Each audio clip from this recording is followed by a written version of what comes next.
तीन दामाद की सास पार्ट 2।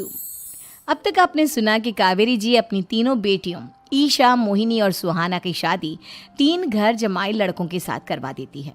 उन्हें लगता है कि ये लड़के शायद घर का कामकाज संभाल लेंगे, लेकिन उनके तीनों घर जमाई बहुत आलसी थे। वो नौकरी भी नहीं करते थे और बाहर का काम भी नहीं। कावेरी जी ने अपनी बेटियों से कहा कि वो प्रेगनेंसी का बहाना बनाकर अपने पतियों को सबक सिखाए। अब सुनिए आगे। मम्मी, आपने जैसा कहा था हमने वैसा ही किया, लेकिन देखिए ना, विवेक का हाल तो वैसा का वैसा ही है। घर में ना सुबह का नाश्ता बनता है और ना खाना। नौकरी पर जाने की बात करूं तो खाने को दौड़ते हैं मुझे। हाँ मम्मी, मैंने भी सुमित को कितनी बार कहा कि अगर नौकरी नहीं करनी तो कोई छोटी सी दुकान ही खोल लो, घर का खर्चा कैसे चलेगा। देखो दोपहर के 12 बजने आए और जनाब अभी तक सो रहे हैं। हाँ मम्मी, ईशा और सुहाना ठीक कहती हैं। अविनाश का भी यही हाल है।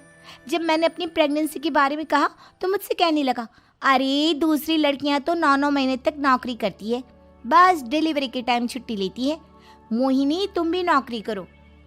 अब मुझे कहाँ नौकरी मिलेगी। मम्मी बताओ अब मैं क्या करूँ। हे भगवान, क्या सोचकर घर जमाई दामाद लाई थी मैं कि मेरी बेटियां मेरे पास रहेंगी और खुश रहेंगी, लेकिन इन आलसी दामादों ने तो हमारी जिंदगी को भी प्रॉब्लम में डाल दिया है। मैं तो कहती हूँ मम्मी, हम लोग वापस अपनी जॉब पर जाना शुरू कर देते हैं। बता देते हैं इन लोगों को कि हमने प्रेगनेंसी का बहाना किया है।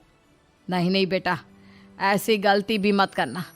अगर तुमने ऐसा किया तो इन तीनों की आदत और ख़राब हो जाएगी।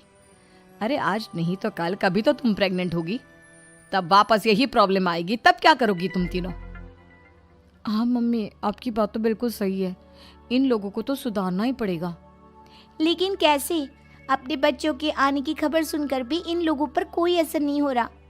पैसे कमाने के लिए घर से बाहर निकलना ही नहीं चाहते ये तीनों।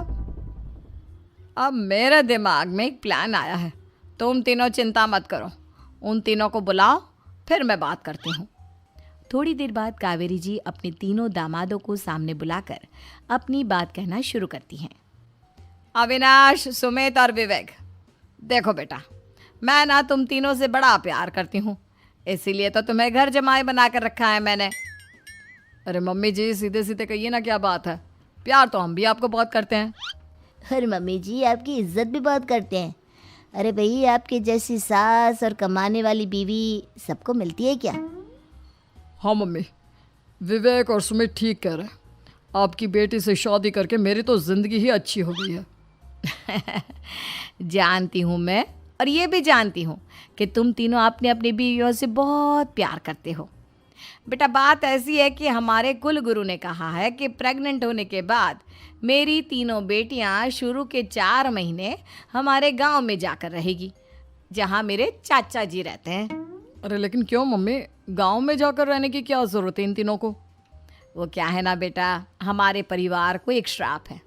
अगर मेरी बेटियों ने यहाँ पर बच्चा पैदा करने की कोशिश की तो उनके बच्चों को कुछ भी हो सकता है। इसलिए अब से लेकर 4 महीने पूरे होने तक इन्हें गांव वाले घर में रहना पड़ेगा। हाँ तो इसमें प्रॉब्लम क्या है मम्मी जी? हम भी वहाँ जाकर रहेंगे, पिकनिक मनाएंगे। अरे भाई, बीवी जहाँ हम भी वहाँ। हाँ यार, आइडिया तो बहुत अच्छा है। शहर की ज़िंदगी में रह रहकर परेशान हो चुके हैं, अब कुछ दिन गांव में बिताएंगे। तुम लोग समझने की कोशिश क्यों नहीं करते।